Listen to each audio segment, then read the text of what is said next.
So the world's third largest pension fund has just bought $34 million of Bitcoin in a very, very, very interesting.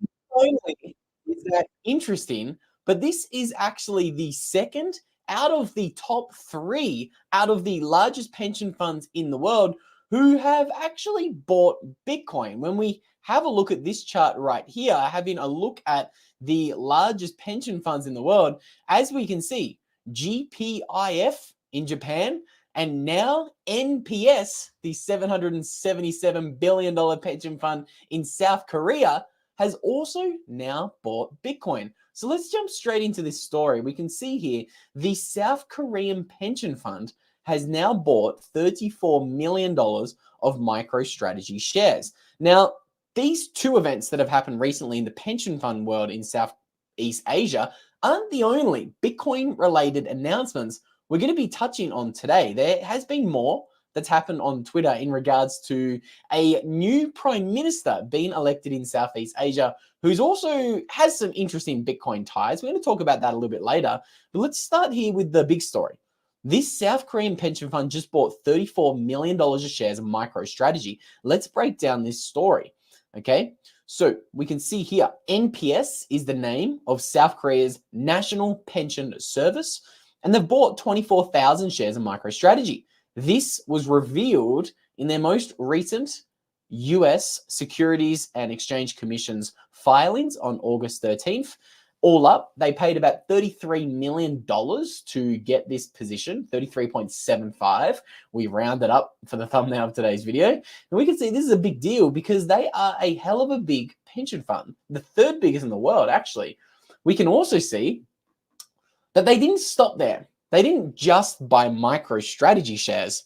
They've also tried their hands and, let's say, diversified their Bitcoin investments across a few different vehicles in the Bitcoin space. We can also see here that they hold $51 million of Coinbase, holding over 229,000 shares. And they've also invested $31 million into Roblox and $61.5 million into Jack Dorsey's Block, okay? So this is massive because they are one of the largest pension funds in the world. I love how this article gives us the perfect segue for what I want to discuss next. They mentioned Japan's pension fund, which is the biggest in the world, has around $1.5-ish trillion of assets. The next biggest pension fund is Norway with $1.3 trillion of assets. And then number 3 is, of course, South Korea's pension fund with $777 billion worth of assets. Now, what's interesting about those 3 largest pension funds in the world? We know the third largest pension fund, the South Korean NPS fund. We're talking about them today. They've just explicitly bought MicroStrategy. So they're in Bitcoin. Now, what's interesting about Norway's pension fund? Well, early in the week, we did a video looking at the 2 central banks printing fiat to also buy, surprise, surprise, MicroStrategy. And that, of course, was the Norwegian central bank. They have bought, was it $500 million worth of MicroStrategy in the second quarter of 2024, which is absolutely massive, okay? Norway buys MSTR. For anyone who might have missed that live stream, I'm going to bring you guys up to speed on that because I think it's a massive story. We also, in that video, discussed the other central bank, which is the Swiss central bank, who increased their holdings of MSTR by 60% in the second quarter of 2024, which was massive. But here it is. So this is Norway, the country with the second largest pension fund, recently came out and they've allocated around $217 million to MicroStrategy. That's not chump change. It's a big investment, okay? They now own nearly 1% of all of the stock of MicroStrategy, and they have 0.45% of voting rights in MicroStrategy. And they just did this in literally a quarter, okay? In the same quarter, another central bank who we are not talking about today is, of course, the Swiss central bank. They increased their MicroStrategy holdings by 60%. Okay. So this is massive. Now, there's a trend going on here. Okay. So let's get back on track. We were talking about the three largest pension funds on this big chart here. NPS, the third largest one, they've just bought MicroStrategy. The second largest pension fund may not be explicitly buying Bitcoin, but the central bank of Norway is explicitly also buying MicroStrategy. Now, what about the first largest pension fund in the world? That is, of course, the Japanese pension fund. That is GPIF on this chart here. They are the big light blue colored circle. And what's super, super, super interesting about this pension fund, not only it's the biggest in the world, but they came out in Q1 2024, and they said that they were going to actually consider Bitcoin for diversification strategies away from the Japanese yen. As we can see here, they've got about $225 trillion of Japanese yen of assets under management, which is about 1.54 trillion US dollars. Again, the yen is suffering badly against the US dollar, but they said that they wanted to get into Bitcoin to get away from the Japanese yen that is obviously destroying their country.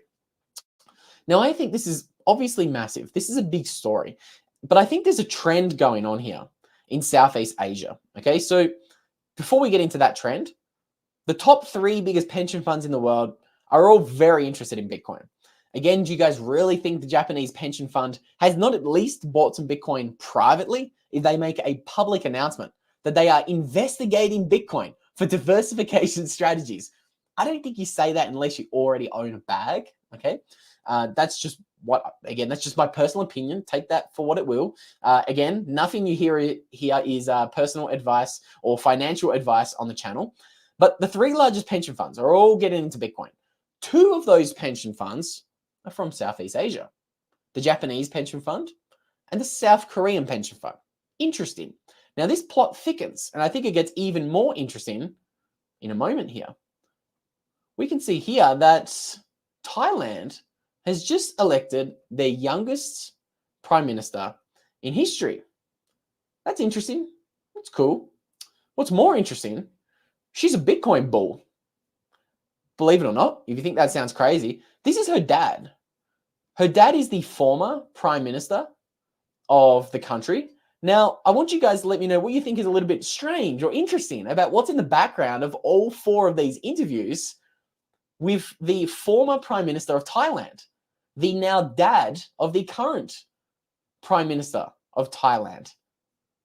Nobody's nailed it in the chat yet. Nobody's noticed what's suspicious about what's on that bookshelf of the former Thailand prime minister. Maybe you guys are AFK. There's 722 of you guys watching. I haven't seen anyone give me the correct answer in the chat. Maybe my internet's just a little bit slow. That could also be the issue. Bitcoin stand. Wow, Bitcoin standard. Hang on, let's zoom into these. Is the Bitcoin standard on the bookshelf? That's not the thing I am talking about. But thank you for the comment, Polyop. I don't see the Bitcoin standard, but what I want to draw your attention to, guys, is the block clock.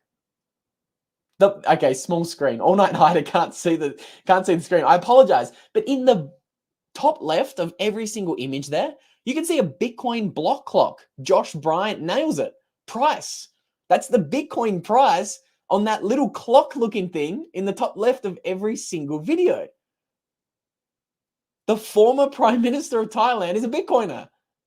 And his daughter right now is the new prime minister of Thailand, Fred Bear. Ding, ding, ding, ding, ding.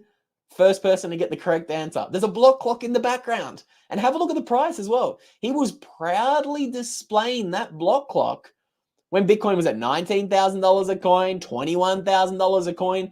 This was in the middle of the bear market. The former prime minister of Thailand said, yes, I'm a Bitcoiner.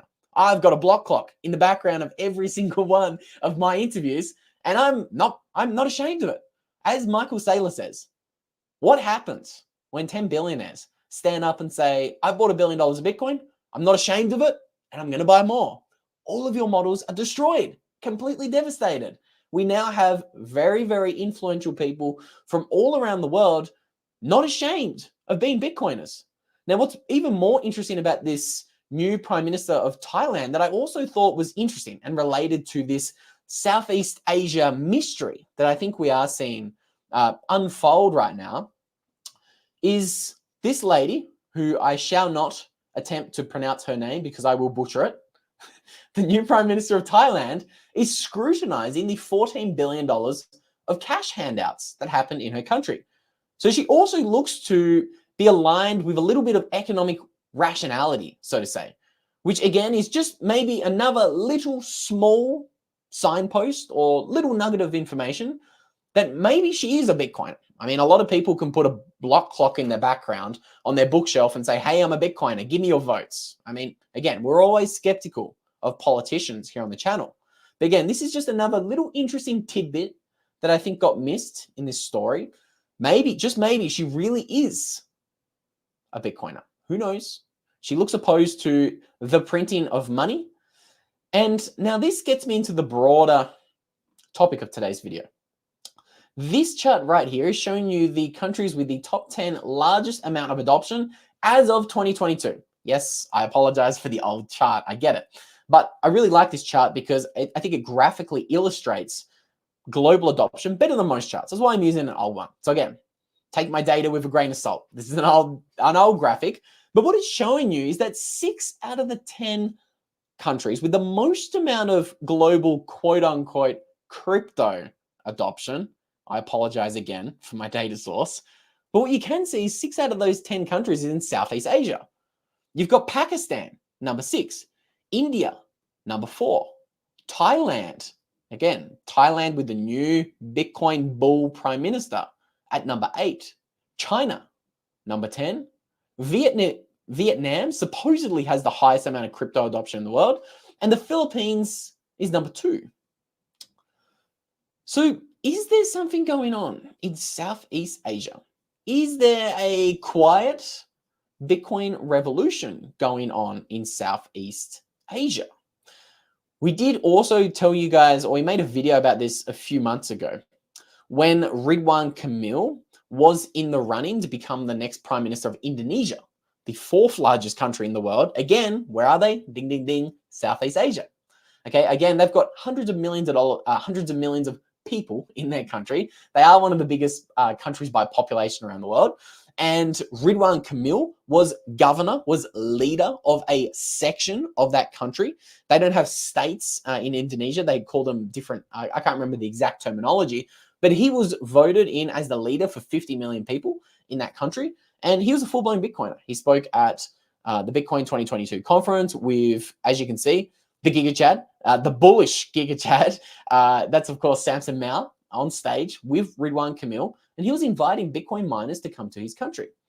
So as you can see, this chart's a really cool one because it not only shows that Indonesia has about 3.54% of the world's population with more than 300 million people, but at the very bottom of this chart, you can see Thailand is in the top 20 in regards to the most populous countries around the world with 0.91% of the global population. Thailand is a big country. If they have just elected their youngest prime minister in a very long time, who is a Bitcoiner and whose dad also looks to have been a Bitcoiner, this is big. This is interesting. This is very noteworthy, okay?